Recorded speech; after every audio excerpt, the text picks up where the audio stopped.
Good evening, Internet. My name is Michael, and I'm here to review some stuff for you. Tonight we're going to continue our look at the Lethal Weapon series with Lethal Weapon 3. Now, if you've never seen this movie, let me give you some plot synopsis for you.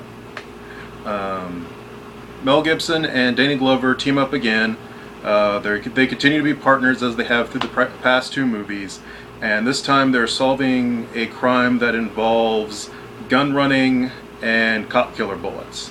And it all comes down to that there is an ex-dirty cop who basically has become an underworld crime figure, and he is stealing a bunch of guns and later on bullets and other things from the police department because he knows all the insides and outs of the police department.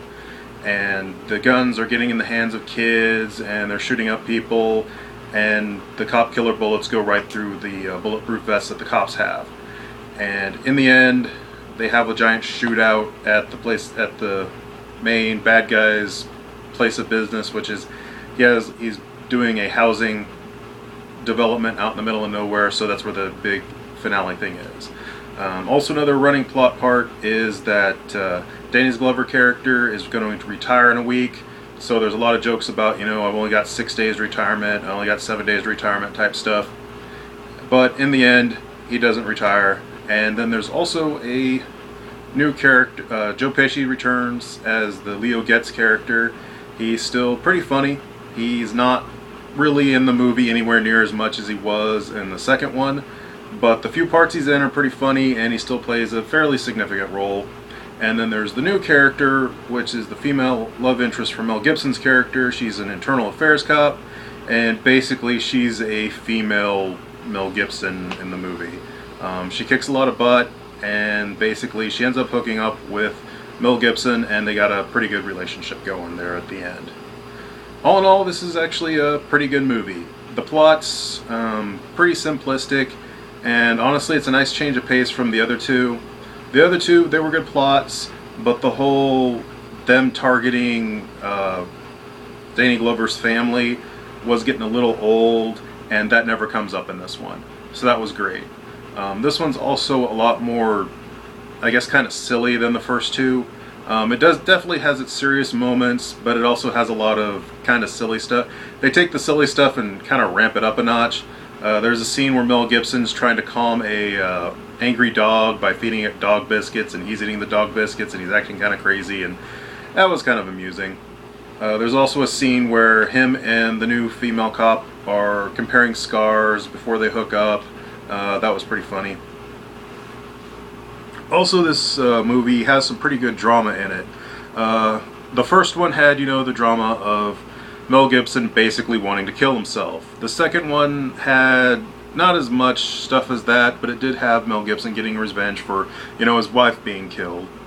And in this one, it switches shoes, and the person in trouble and having the crisis of faith and stuff is Danny Glover's character. About partway through the movie, he ends up killing a kid who was shooting at him, and the kid turns out to be someone he knows. It was a friend of his son. And basically he just sort of loses it and has a nervous breakdown from that, and he exits the movie for about 20 or so minutes. That's when Mel Gibson partners up with the female cop, and they do some stuff before Mel Gibson goes and finds Danny Glover, and basically they have some pretty good heart-to-heart stuff about Mel Gibson explaining, why he shouldn't retire and stuff, because Mel Gibson basically is Danny Glover is the only family that Mel Gibson has. And it was pretty good. For action in this movie, all around the action's really good. There's some chase scenes in the movie. There's one that involves two armored cars in the very beginning that's pretty decent. But then later on there's also one involving driving a car, Mel Gibson's on a motorcycle chasing the bad guys on the freeway going the wrong direction, and that was also pretty dang good. The gunfights are good. The stuff at the very end with the great climactic battle at the housing development, that was all pretty good. Although the gunfight was a little silly because all the bad guys have fully automatic weapons, and they never ever hit any of the cops. The female cop gets hit, but only because she was standing out and like the main bad guy shoots her, and that happens. But she lives, so it's okay.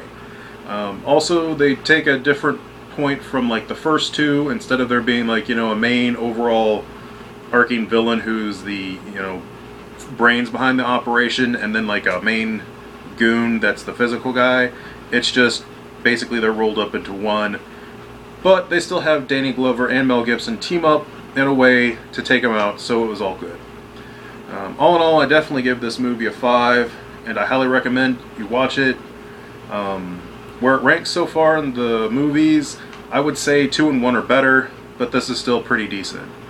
Anyway, stay tuned next time when we'll conclude the Lethal Weapon series with Lethal Weapon 4.